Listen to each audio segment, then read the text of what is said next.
좋으신 우리 주님의 은혜가 오늘 이 시간 우리 모두 함께 하시길 바랍니다. 추석 연휴 어떻게 잘 보내셨는지요?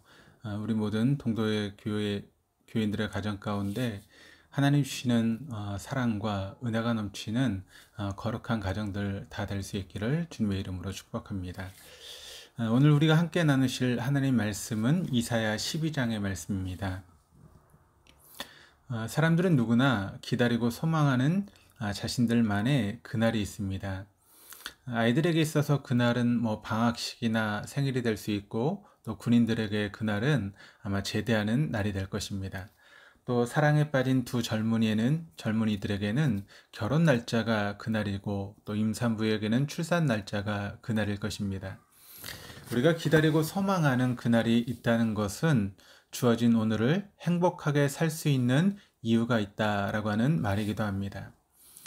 성도란 소망하고 기다리는 그날이 있는 사람들입니다. 그래서 기다리고 소망하는 그날 때문에 오늘의 상황이 어떻든 간에 햇빛이 쨍쨍 비치는 좋은 날이든, 혹은 비가 오고 바람이 부는 굳은 날이든, 건강한 날이든 혹은 병든 날이든, 일이 잘 풀린 날이든 모든 것이 꼬이는 날이든 상관없이 성도는 행복할 이유가 있습니다.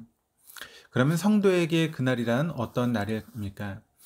우리는 어제 이사야 11장 말씀을 통해서 그날을 슬쩍 엿보고 그려보았습니다. 여호와의 영이 강림하시는 날, 공의와 정직으로 세상을 판단하시는 날, 이리와 어린 양이 함께 살고 어린아이가 독사굴에 손을 넣고도 즐겁게 놀이할 수 있는 날, 해됨도 없고 상함도 없고 물이 바다를 덮음같이 여호와를 아는 지식이 세상에 충만한 날이 바로 그날 아니겠습니까?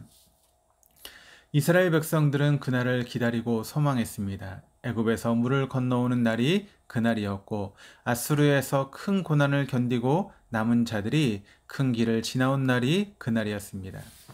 1절 말씀을 보시면, 그날에 내가 말하기를 여호와여, 주께서 전에는 내게 노하셨사오나 이제는 주의 진노가 돌아섰고, 또 주께서 나를 아니하시오니 내가 주께 감사하겠나이다 할 것이니라.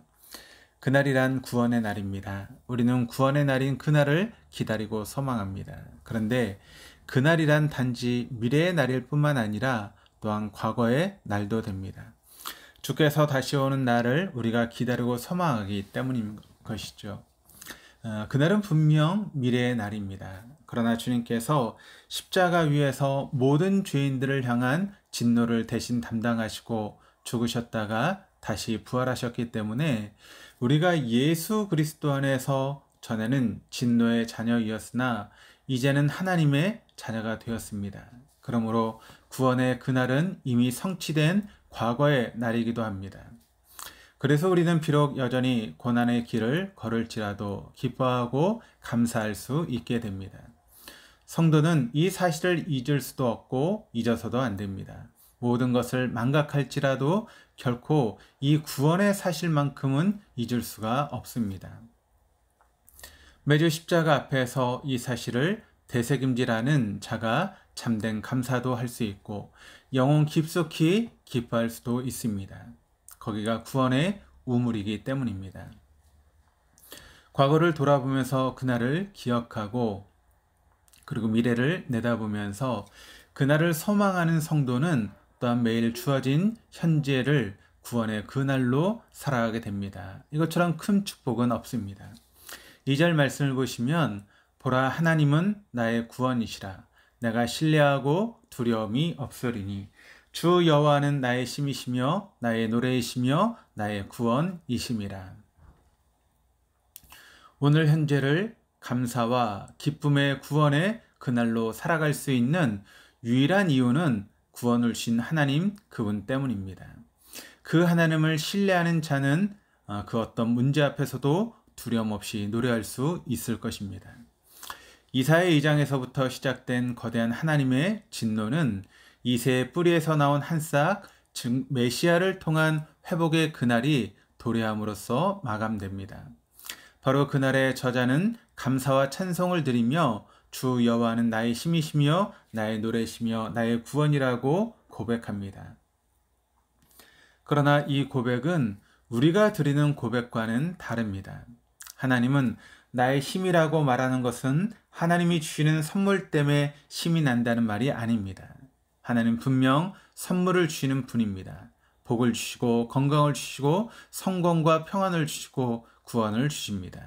그러나 주어진 물질도 감정도 결코 우리 힘의 근원이 될 수는 없습니다. 오직 성도에게 있어서 참된 힘의 원천은 바로 하나님 자체이기 때문입니다. 마찬가지로 하나님은 나의 노래라고 고백하는 것 또한 하나님에 대해서 노래하는 것과는 차이가 있습니다. 하나님께 감사하는 것도 차이가 있습니다. 저자는 1절에서 하나님께 감사하겠다라고 말하고 4절에서는 다른 사람들을 향해 하나님께 감사하라고 말합니다. 그날에 너희가 또 말하기를 여호와께 감사하라. 그의 이름을 부르며 그의 행하심을 만국 중에 선포하며 그의 이름을 높다 하라. 감사란 선물을 받은 것에 대한 표현입니다. 그러나 사람들은 다양한 의도를 가지고 감사를 하곤 합니다. 힘 있는 자에게 아부하기 위해 감사를 표하기도 합니다. 자신의 지불을 숨기기 위해서 감사하기도 합니다. 상대를 아랫사람으로 묶어두기 위해 감사하기도 합니다.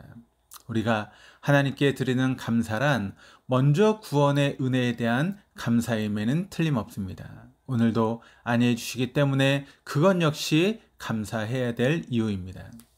그러나 성도에게 있어서 참된 감사는 하나님 자신입니다. 하나님과 함께 지금 여기에서 행복을 누리는 사람은 다른 어떤 것으로 만족하지 않고 오직 하나님만으로 만족합니다. 뿐만 아니라 하나님 자신을 선물로 여기는 사람은 사람들에게 하나님이 주시는 복을 전하지 않고 구원을 주시는 하나님 자신을 전합니다. 왜 그럴까요? 6절 말씀을 보시면 시온의 주민아 소리 높여 부르라. 이스라엘의 거룩하신 이가 너희 중에서 크심이니라 할 것이니라. 하나님은 크신 하나님입니다. 하나님보다 더 큰 것은 아무것도 없습니다. 우리는 하나님의 사랑, 하나님의 계획, 하나님의 힘을 측량할 수가 없습니다.